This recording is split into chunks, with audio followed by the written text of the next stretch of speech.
दलित प्रधानमंत्री भी बनाएगा आरएसएस। आरएसएस? हाँ, एक गारंटी के साथ आपको कह रहा हूँ, आज का इंटरव्यू आप रख लीजिएगा। लेकिन उस दलित प्राइम मिनिस्टर का काम क्या होगा? वर्णाश्रम धर्म की रक्षा करना। ये सर आपको नहीं लगता मोदी जी आरएसएस के खिलाफ जाकर ये फैसला ले रहे हैं? नहीं, सवाल ही नहीं उठता है। ये आरएसएस के अंडरस्टैंडिंग के साथ है। मैंने मोदी जी का नाम नहीं लिया, मैंने कहा 90s में मैंने कहा था कि आरएसएस राजा किसी को भी बना सकता है, लेकिन शर्त यह है कि वो व्यवस्था को उनके हिसाब से फॉलो करते रहे। सर कल तक तो ये लोग खिलाफ थे कि जातिवाद फैलेगा इससे। अरे भाई, ये तो बगावत होगी देश में। वोट का मसला है ना। वोट तो दलित पिछड़ों के पास है, और दलित पिछड़ों को अपना खाली नेता चाहिए। तो सेंसस करके बोला, आज भी 85% कह रहे हो, इतने सारे आईएएस आईपीएस मिनिस्टर बैठे हुए हैं, उनकी औकात है चूचा करने की? कोई नहीं बोलता। फिर तो नेता आपको होम मिनिस्टर बना देंगे। आरएसएस बोलेगा कि नहीं, शाह साहब को हटाइए, जाटव साहब को बना दीजिए, तुम बन जाओगे, तो काम किसका करोगे?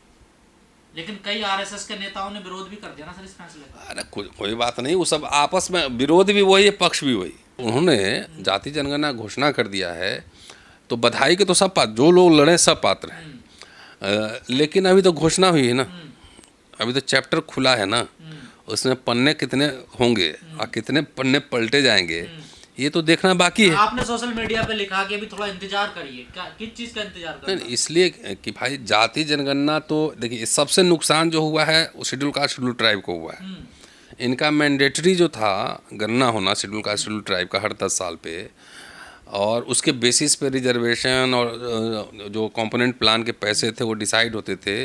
मोदी गवर्नमेंट में कुछ नहीं हुआ, ठीक है, मोदी सरकार में कुछ नहीं हुआ है, तो सबसे ज़्यादा भुक्तभोगी है उसका मार पड़ा है एससी और एसटी पे।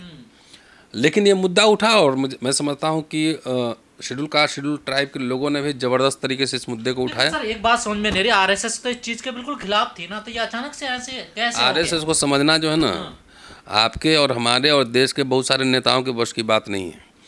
अगर मैं अपने बीए के दिन की बात कहूँ तो आप यकीन नहीं करेंगे। जब मैं बीए में पढ़ता था ना, तब मैंने कहा था कि चूँकि हिस्ट्री में पढ़ता हूँ ना, तो हिस्ट्री से मैं कोरिलेट करता हूँ कि आरएसएस जैसे प्राचीन काल में भी राजा बनना है तो शूद्र राजा बन जाएगा। बहुत सारे राजा शूद्र हुए हैं। मुसलमानों का 1000 साल रहा, लेकिन आप कोई भी राजा रहे, लेकिन उनका काम है वर्णाश्रम धर्म की रक्षा करना। जैसे मोदी जी ओबीसी हैं, लेकिन ये भी तो वर्णाश्रम धर्म की रक्षा ही कर रहे हैं ना। तो राजा कोई भी बन जाए, आप वर्णाश्रम धर्म की रक्षा कीजिए। मैंने 92-93 में कहा था अपने कॉलेज में दोस्तों के साथ कैंटीन में बैठकर कि आरएसएस वो हर काम कर सकती है। सोचिए, मैं बीए का स्टूडेंट था, वो राष्ट्रपति ही बनाएगी, वो प्रधानमंत्री ही बनाएगी। नहीं तो इससे क्या फायदा होगा? अभी अब आ रहा हूँ ना, अभी पहले बात समझिए ना पूरा, कि आरएसएस दलित प्रधानमंत्री बना सकता है। राष्ट्रपति तो बनाएगी। हाँ, राष्ट्रपति तो कांग्रेस ने भी बनाया है, दलित प्रधानमंत्री भी बनाएगा आरएसएस। आरएसएस? हाँ, एक गारंटी के साथ आपको कह रहा हूँ, आज का इंटरव्यू आप रख लीजिएगा। लेकिन उस दलित प्राइम मिनिस्टर का काम क्या होगा? वर्णाश्रम धर्म की रक्षा करना, आरएसएस के आइडियोलॉजी पे काम करना। पर संघ प्रमुख तो कोई नहीं बनाया दलित? कोई बात नहीं है, आप मंदिर मत जाओ, प्राइम मिनिस्टर के ऑफिस में बैठो, आप हमारा काम करो, आप बैठ के हमारे और मंदिर बनवाओ। तो अभी देश में कितने सारे दलित पॉलिटिशियन हैं और कितने सारे ब्यूरोक्रेट हैं, जजेस हैं, लेकिन काम किसका हो रहा है? संघ के एजेंडा किसका चल रहा है? तो ये जो संघ कह रहे हैं, आप उनको समझ, उनसे सीखने की ज़रूरत है कि वो अपने लिए अपनी व्यक्तिगत मुक्ति की बात नहीं करते हैं, वो पूरी समुदाय कैसे हमारा पूरे देश पे काबिज होगा उसकी बात करते हैं। हमारे नेता जो हैं दलित, और ख़ास तौर से कह रहा हूँ, मैं दलित पे ही फोकस करता हूँ, पिछड़ों पे नहीं बोलूँगा, पिछड़ों से पूछिएगा उनसे। हमारे नेता कहते हैं कि मैं ही सब करूँगा, इसी जीवन में सब कर लेना है। जिसको आप ब्राह्मण और ब्राह्मणवाद कहते हैं, वो एक विचारधारा, एक व्यवस्था है, वो आने वाले 100 साल का पहले विजुलाइज कर लेता है। अंग्रेजों से भी झगड़ा नहीं हुआ, मुसलमानों से कहाँ झगड़ा हुआ बताइए? नहीं हुआ। जब हुआ कब? जब आप सीआरपीसी आईपीसी आपने लाया, तब झगड़ा शुरू हुआ। 1857 के बाद सीआरपीसी आईपीसी जब आया कि इक्वलिटी बिफोर लॉ, तब झगड़ा शुरू हुआ। अदरवाइज तो सब, उसके बाद भी बहुत सारे ब्यूरोक्रेट अंग्रेज़ों के, उनके मिनिस्ट्री में सब जगह तो ब्राह्मण थे ही ना। अपर कास्ट के लोग थे ही।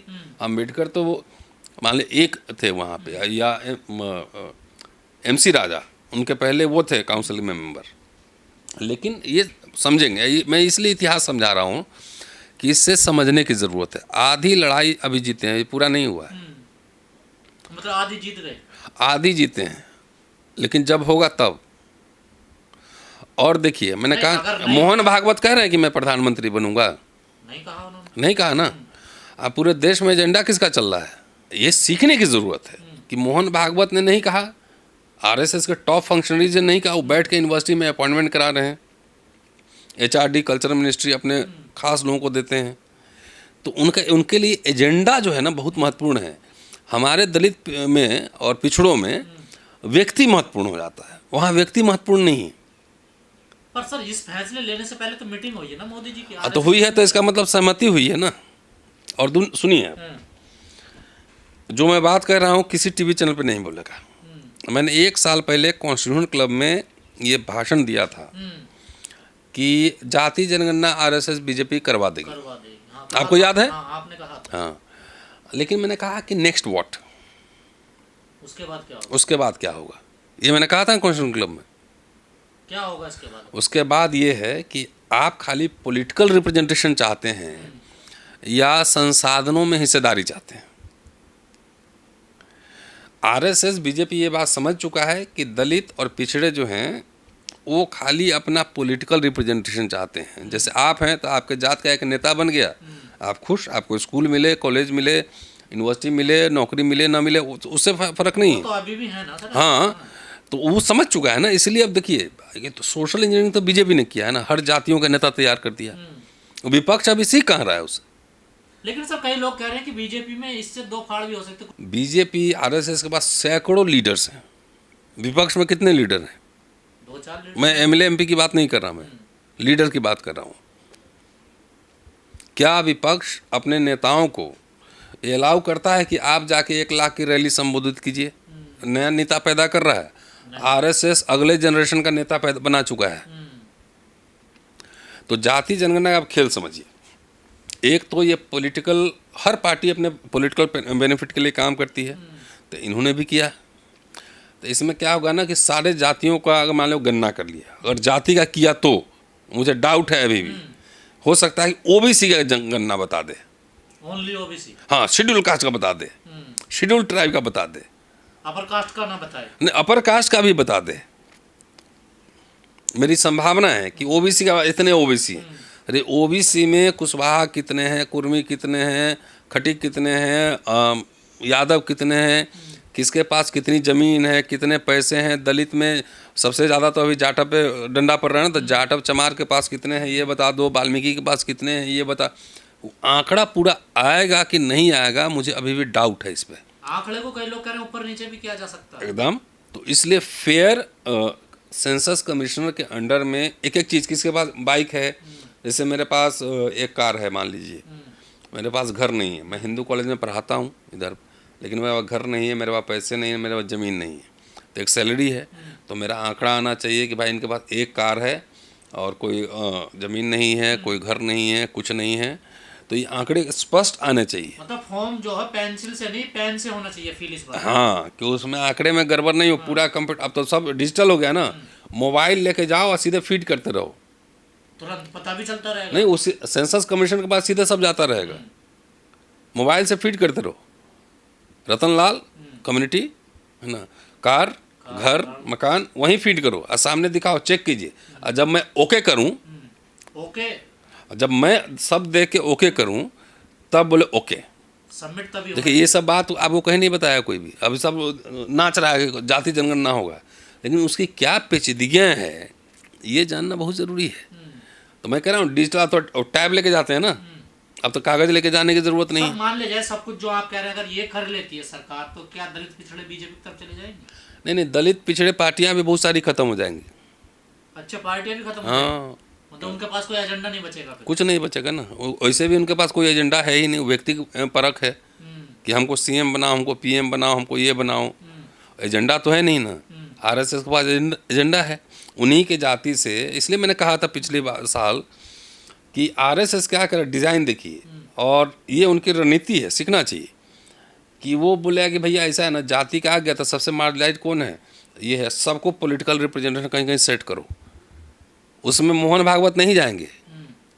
नहीं, इसमें तो नेता साइड हो जाएंगे, लेकिन आम जनता तो फिर हिस्सेदारी मांगेगी ना, रिजर्वेशन भी बढ़ाया जाएगा। नहीं, तो पहले आम जनता मांगे कि नहीं मांगे, इसी पे तो डाउट है। पहले तो आंकड़े आए ना कि किसके पास कितना स्कूटर है, कितना ज़मीन है, कितना इंडस्ट्री है, कितना पैसा है, पहले ये आंकड़े आएगा कि नहीं आएगा, इस पर मुझे डाउट है ना। यही तो मैं कह रहा हूँ कि कास्ट सेंस खाली आपका कास्ट हम गिन दिए, लेकिन आपके पास स्कूटर है कि नहीं, ये आंकड़ा आया कि नहीं आएगा देखना है। खेल तो यही है। तो मांग तो उठेगी ना, अगर नहीं आता तो फिर तो देखिए मांग उठेगी कि नहीं उठेगी, मुझे डाउटफुल लग रहा है ना कि इस समाज में कोई मांग ही नहीं है। बताओ कहाँ मांग है? विपक्ष के लीडर जैसे अभी उठा रहे हैं, नेता उठा रहे हैं ना, समाज में कहाँ मांग है? दलित समाज तो खाली नेता दे के खुश होता है, अपना एक नेता है भाई एकदम जेड सिक्योरिटी में चल रहा है तो उसी से खुश हो गए। तुम्हारा स्कूल कॉलेज नौकरी है कि नहीं, नेता से पूछे नहीं ना, ये एजेंडा सेट किए। लेकिन सर आप कह रहे हैं आरएसएस का एजेंडा, लेकिन आरएसएस पूरा आंदोलन फेल हो गया ना। नहीं, एकदम फेल नहीं हुआ, ये अपना रूप आकार बदलता रहता है। आरएसएस ने नेहरू और अंबेडकर के पुतले फूके थे ना, बिल्कुल फूके, तब फूके थे, तो अब अंबेडकर का पूजा क्यों कर रहा है? वो अपना एजेंडा बदलते रहता है ना। खाई मुगल कोर्ट में ब्राह्मण स्कॉलर थे कि नहीं थे? बीरबल कौन था? अपर कास्ट ही थे ना। तो इतने सारे लोग अपना उसके साथ मिला भी, एजेंडा भी बदलता है, तो अपना रूप आकार बदलता है। एक फिल्म थी टर्मिनेटर 2, आपने देखा होगा कि वो डिस्ट्रॉय नहीं होता है, डिस्ट्रॉय नहीं, आकार बदलता है। तो इससे सीखने की ज़रूरत है ना, कैसे बाबा साहब को नमस्ते भी करता है, बड़ी बड़ी मूर्तियाँ भी बनता है, फूलमाला चढ़ता है, लेकिन विचारों को दफन किया जाता है उसी मूर्ति के नींव के नीचे। ये सर आपको नहीं लगता मोदी जी आरएसएस के खिलाफ जाकर ये फैसला ले रहे हैं? नहीं, सवाल ही नहीं उठता है। ये आरएसएस के अंडरस्टैंडिंग के साथ है।